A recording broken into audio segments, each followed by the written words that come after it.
Il y a quelques semaines, j'ai fait le semi-marathon de Majorque avec des potes.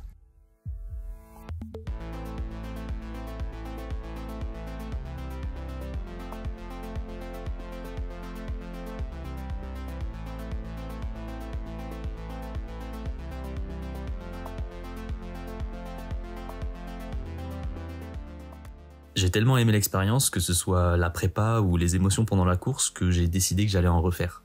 Et je crois que je me suis un petit peu emballé. Je vais courir un marathon en moins de 3 heures et j'ai 2 ans pour faire ça. Et je suis débutant. Alors soit t'es quelqu'un qui court, tu vois ce que ça représente et t'as peut-être envie de savoir si je vais réussir. Soit tu cours pas et tu te dis « Ok mec, est-ce que ça m'intéresse ?» Alors je vais essayer de te donner envie de suivre tout ça.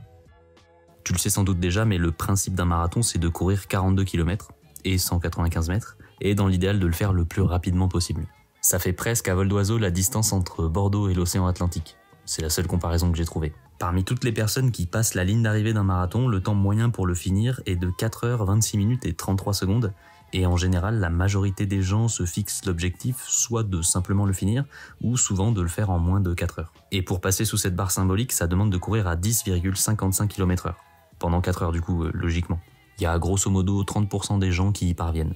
Moi, je veux le faire en 3 heures, ce qui demande de courir à une vitesse moyenne d'à peu près 14 km/h. Si on compare ça à la vitesse pour le finir en 4 heures, c'est 33% plus rapide. Mais 33% plus rapide, ça veut pas du tout dire que c'est seulement 33% plus dur. En fait, la progression, elle devient de plus en plus difficile et demande de plus en plus de rigueur à mesure que les chronos deviennent plus rapides. Gagner 10 minutes pour passer de 4 heures à 3h50, ce sera plus facile que de gagner les mêmes 10 minutes pour passer de 3h30 à 3h20 par exemple. Pour te donner une idée, ça varie un peu selon les courses, mais parmi tous les hommes qui finissent un marathon, il y en a environ 4 à 5% qui arrivent à le faire en moins de 3 heures. C'est pas beaucoup. Donc ça représente quand même un assez gros défi. Mon dernier argument pour te donner envie de suivre mon aventure, c'est que je suis pas un athlète, je suis juste un mec normal. Je commence pas avec un gros niveau. En fait, je suis pas du tout un coureur, j'ai jamais vraiment fait de sport d'endurance et je pense pas être prédisposé pour ça. Mais je pars pas non plus de zéro et j'ai pas de contre-indication. En fait, je suis juste un mec moyen. J'ai déjà couru un premier semi-marathon en 2019, c'était celui de Bordeaux. Et à l'époque, je l'avais terminé en 1 heure 59 minutes et 53 secondes. Et le temps moyen sur semi-marathon pour un homme est d'1 heure 59 minutes et 48 secondes. Je suis vraiment dans la moyenne quoi. Alors je suis pas fou et j'ai bien conscience que je vais pas atteindre cet objectif en 6 mois. Donc je me suis fixé 2 ans pour réussir à faire ça. Ça peut paraître long à première vue, mais je pense que ce sera vraiment pas de trop. Alors voilà, ma quête principale pendant 2 ans, ça va être ça. Courir un marathon en 3 heures. Va falloir courir beaucoup. Par contre, il y aura des checkpoints sur la route et le premier il est déjà fixé parce que je me suis inscrit à mon premier marathon qui sera celui de Barcelone et qui aura lieu le 16 mars. Et pendant ces 2 années, je ferai pas mal d'autres courses. Il y aura sûrement des semi-marathons de temps en temps et pourquoi pas des plus courtes, genre des 10 km. Est-ce que ça serait pas marrant de rajouter des quêtes secondaires, histoire de rendre le défi un petit peu plus difficile? De manière générale, en sport, on a tendance à opposer l'endurance et la force, alors j'ai envie d'expérimenter un petit peu sur moi-même. Est-ce que je peux maintenir ma force, voire l'améliorer, tout en progressant en endurance? Je suis allé à la salle pour tester où j'en suis niveau force en ce moment, et comme ça je pourrais faire un comparatif d'ici 2 ans. Ok, on va commencer par le pire, donc le squat.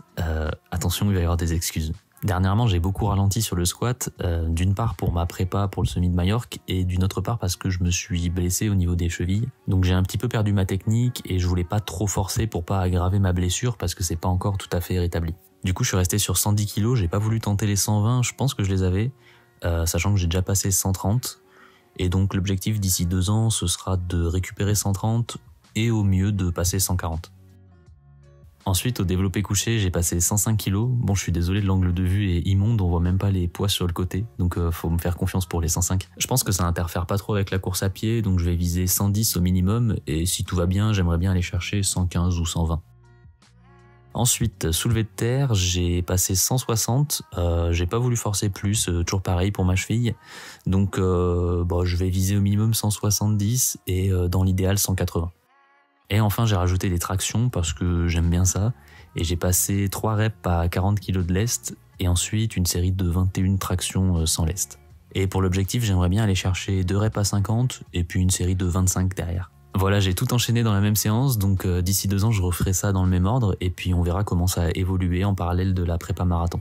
Et je me fixe cette quête secondaire, mais je compte pas devenir influenceur fitness, pas d'inquiétude. Je vais juste essayer de progresser sur ça de mon côté et on fera le bilan d'ici 2 ans.